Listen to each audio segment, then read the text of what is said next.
everyone, welcome back to Let's Talk Football. This is where we discuss all the important news from the footballing world. And before we get on to that, if you haven't subscribed to my channel yet, go back there, subscribe, click on the notification bell icon so that you can receive all the live updates that I update on this channel, and you can be part of the family too. So without any further ado, let's get on with the video. So Harry Kane is set to leave Tottenham Hotspur during the summer, and Manchester United and Manchester City are the forerunners to sign him. And my thoughts on this issue are I don't see him fit in at Manchester United.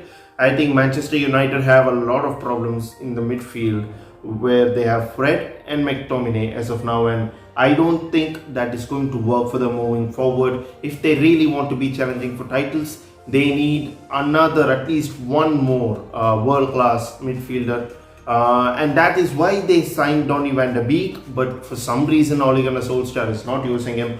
I don't even understand the importance of him in the team.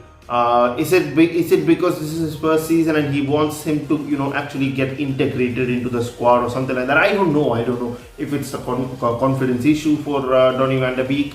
I'm not able to tell, but I think Ole will sign a centre back and a midfielder in the summer. So I think if they do that, and if, let's say hypothetically they sign Kane, all right. They won't be getting Jadon Sancho, and Jadon Sancho is nearly 7 years younger than Harry Kane, and he can play on the wing, on the right side wing, and he can score goals.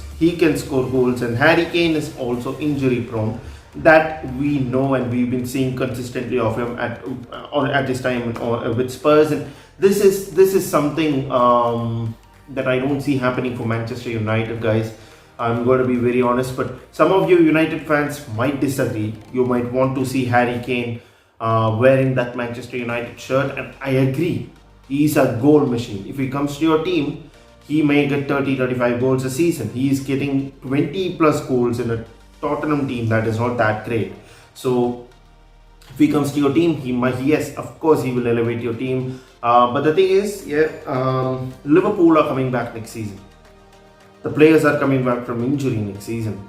Chelsea are finding themselves, and they are just one or two transfers away from being the finished product that they are. Timo Werner is not a striker, so they will go into the market this season and buy a striker.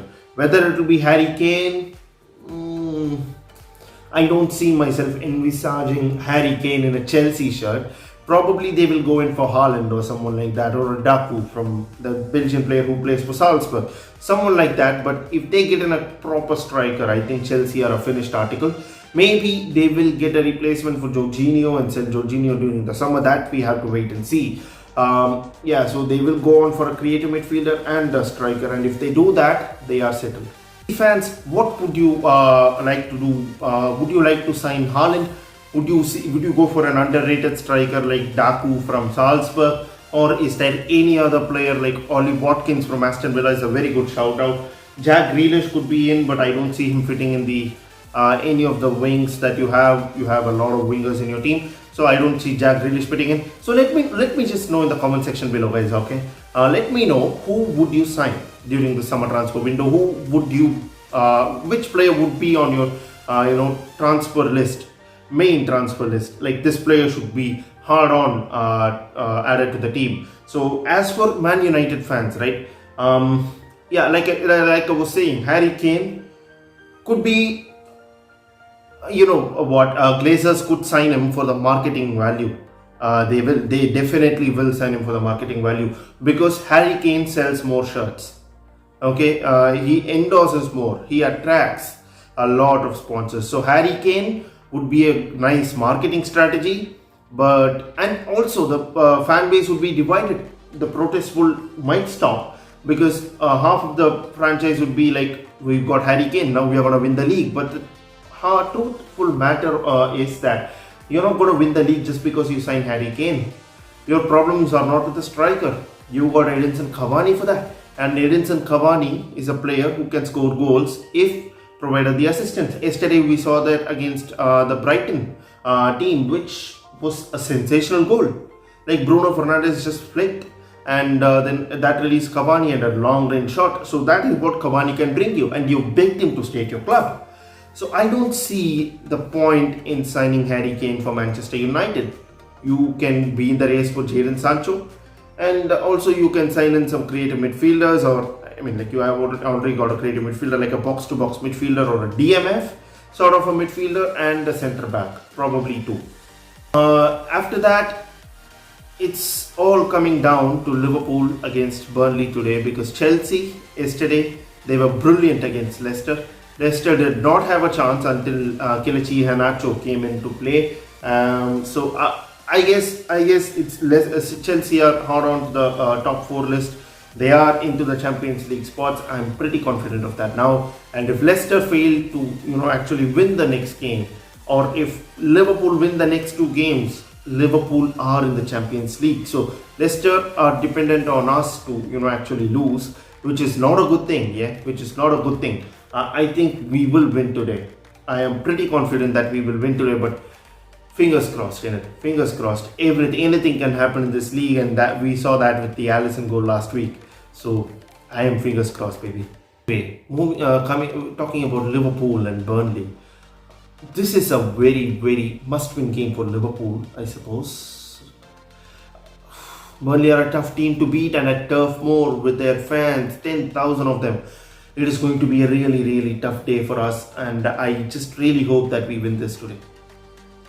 Moving on to the starting lineup and score prediction. For me, in the starting 11, I would go Alisson Becker at goal, Andy Robertson, Nat Phillips, Reece Williams, and Trent Alexander-Arnold. I would go James Milner, Gini Wijnaldum, and Thiago. Fabinho, Gini Wijnaldum, and Thiago in the midfield. Mohamed Salah, Bobby Firmino, and Sadio Mane up front. So this is not that much of a selection. I think James Milner could come in for a Wijnaldum or a Fabinho later on in the game, or even he could start up as a centre back. We never know. Because last time we were getting found out at the back, and Trent and Robbo had to cover our centre backs a lot, and Trent and Robbo were amazing in it. They were amazing in the cover. So that is why we were able to escape last time around. But the lads Reece Williams and Nat Phillips have done an excellent job for us this season. I don't see why we should not have to keep them or send them out on loan next year. And anyway, there is also a rumor that Kabak would not be signing a permanent deal at Liverpool. This is a very tough thing, because Kabak was playing well for us. He was doing well for us. But the thing is, Leipzig are in the race to sign Ozan Kabak, since we are in the race to sign Ibrahima Konate from Leipzig. So Kabak would be a likely replacement. So this is a circle. This is a transfer circle. And if we don't sign Kabak, I'm fine with that. But bringing in Konate should be our primary achievement. And we are also in the race to sign Jadon Sancho. And Salah is being linked to PSG. It's all going crazy now, and I would come up with a transfer roundup soon, where we will discuss all the Liverpool transfers and all the transfers around every single club after this Premier League season ends. But that is my starting 11 for today, and the scoreline prediction for me this game week would be 3-1 to Liverpool.